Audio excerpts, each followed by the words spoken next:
And for me, there are 4 points here that I think have been important for me during a time of uncertainty.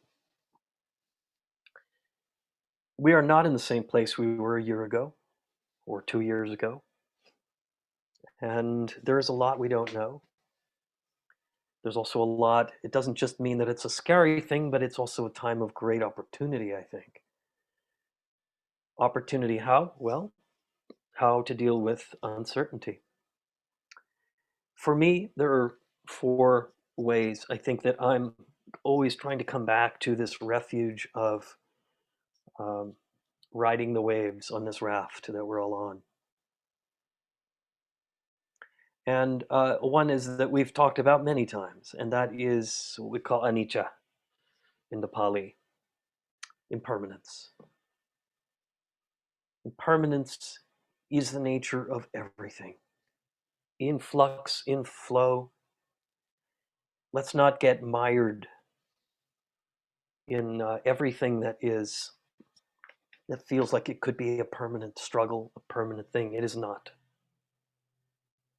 And part of impermanence isn't just that things are constantly falling away and disappearing, but it's constantly new things coming into being. We need to remember, or at least I do, if I apply this just to myself, that impermanence doesn't just mean death and loss, but it also means that things are constantly changing. Things disperse and they reform in new ways. This is the nature of things. But sometimes it takes a while. And that's where the riding of the waves. For impermanence, as I was reflecting on this, for me, one is allowing. And that is, can I allow myself to believe that impermanence is the truth? Can I allow impermanence simply to be as it is? Or am I fighting it in some way? Or maybe I'm not believing it because I believe so firmly in the permanence of things that are difficult. So that's the first, is allowing impermanence. Not being resigned to it, but accepting that this is the way things are. And recognition, recognizing it. We can do that simply by recognizing the changing nature of our thoughts and feelings and experiences every one moment into the next. We see this in meditation. So allowing, recognizing impermanence and holding to that, and that it isn't just things dispersing. It isn't just that it causes suffering, even though it often does when we lose things, but it's also ubiquitous. It's not personal. We all experience that. And this, hopefully, is a good reason to have compassion. So the second aspect here is aspiration. What is the path that I'm on here? Despite what's happening in the world, this aspiration on this path continues. It doesn't sort of atrophy in the midst of what is happening in the world. It could easily. But aspiration is that quality of devotion, of seeing this is important, to stay with this. Even if I feel like I'm a leaky pot, dirty pot, or an overturned pot, that's okay. This is all okay. This is who we are. This is what we do in our ordinary mind. Sometimes we need a break. So, but aspiration, what is my deepest motivation here? Because it's not just me that is experiencing kind of all these feelings and thoughts about everything. There is so much anxiousness, anxiety, more migraines than I've ever heard of before. I don't know if any of you have witnessed this. How many people I have heard, students in particular, are suffering with migraines. It is a ubiquitous thing. And anxiety, yeah, it's understandable. It means having a lot more grace than usual for each other. And aspiration means that I am taking all of this onto the path. Impermanence, yes. Aspiration, definitely. And part of that aspiration is compassion, equanimity, and knowing this path is one of realization. It's not just, oh, I'm on a path to like reduce my stress. It may be a secular path, that's fine. Still, it can be a path of realization, what we might call freedom, awakening. Don't ever doubt that. This is, if you're here and or you've been here before and you've come back, that's probably, you're on that path too. Aspiration. The third one is an utter delight. It's the realization of freshness. Yeah, freshness. This is what, in one part, that makes a dirty pot clean again. Yeah, freshness, not being bogged down in the narrative of yesterday and tomorrow, but coming back and recognizing that in each single moment there is an opportunity to be refreshed. This is what our meditation, ideally our practice, can teach us, is when I come and sit down, am I dragging all of the baggage from last week, last year, from the last 2 years, or from an hour ago onto my cushion? Maybe I am. But I don't necessarily need to relate to it through the baggage. I can say, okay, I'm here anew. I am fresh every moment, fresh as a flower. Why? Because that is the nature of mind. It is the underlying nature of our consciousness. It is ever arising. It is omnipresent. It is the unchanging in its freshness. Now, we put all kinds of mud on top of it. We make thicker pots out of it, to keep using that metaphor. So part of that is airing out the pot. Within that pot, there are so many stories and narratives. Yes, negatives too. Even great positives, hopefulness, good things. But they can also impact how we experience life. So freshness is sort of taking that lid off, letting it air out, and being renewed. And we're going to practice this in a little while. Um, and then the fourth is interdependence. Interdependence. And what I mean here is that we are showing up in the world, even though we may be on Zoom a lot of the time. I've heard that we may go back onto full-time Zoom at Harvard in our classes in the spring.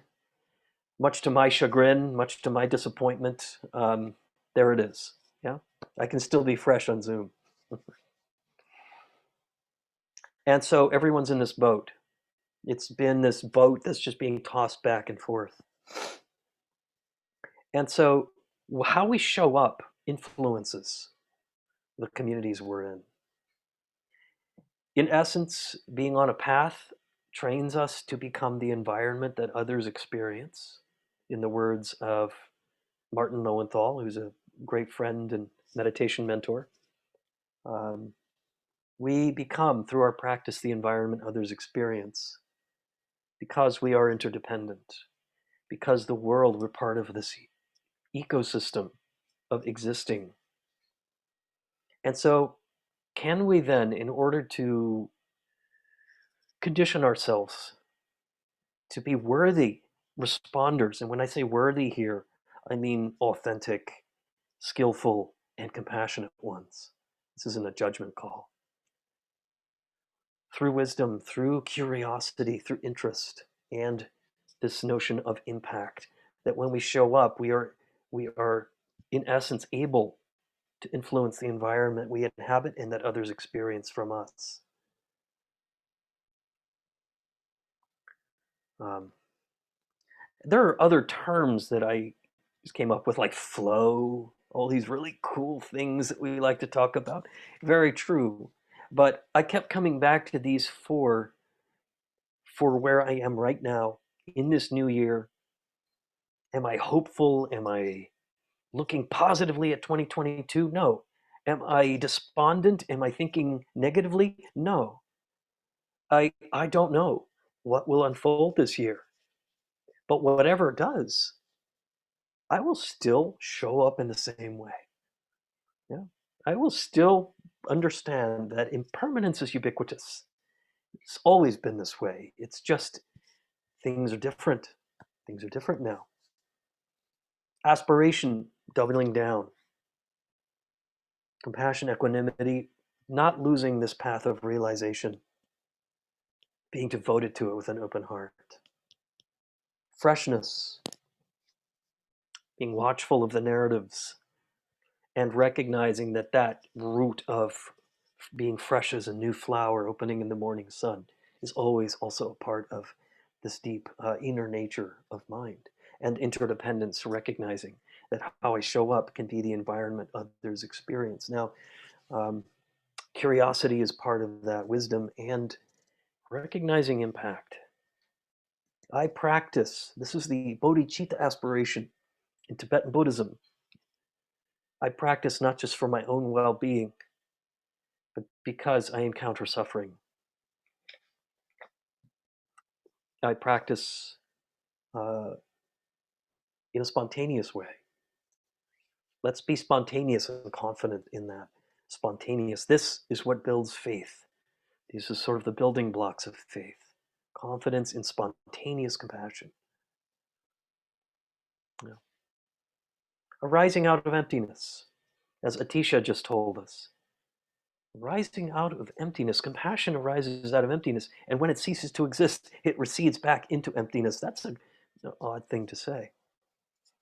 And largely, when we talk about emptiness in this way, we are talking about a pot that has no content. It's not leaky, it's not overturned, it's fully available. There's plenty of space there. Arising out of a place, compassion arises, true compassion, without all the filters. It's just an open heart. It doesn't mean we then become wounded healers, though, where we take on all of the world's problems. That is a pitfall. You know? Now we become a leaky pot again. I actually wasn't going to talk about the three pots. It happened the second that I started talking. So I'm hoping it makes some sense. But yeah. So kindness, or rather uncertainty, holding it lightly, holding it with loving kindness and with compassion is really important. Compassion for ourselves if we're anxious, compassion for others, and gentle equanimity, just feeling a sense of gentleness with all of it, with each other, and especially with ourselves. This all will pass. And whatever feels unchanging or feels long, will be shown to be impermanent too. And as all things do, except for that changeless quality of what the Buddha called continuous mindfulness, the source of mind, clear, bright, luminous, the unchanging aspect.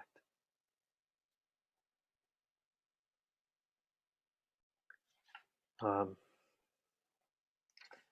so that's pretty much all I had to offer. I don't know if it's helpful, but whatever your framework is as you move into this new year, which will come, I think, with many, many moments of joy, because we will regather. We will feel each other's presence. We did last year. It was wonderful. Some of us still are.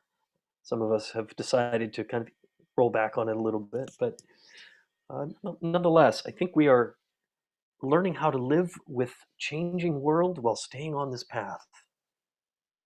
It all becomes a part of it. And it's no different in many ways than it was before.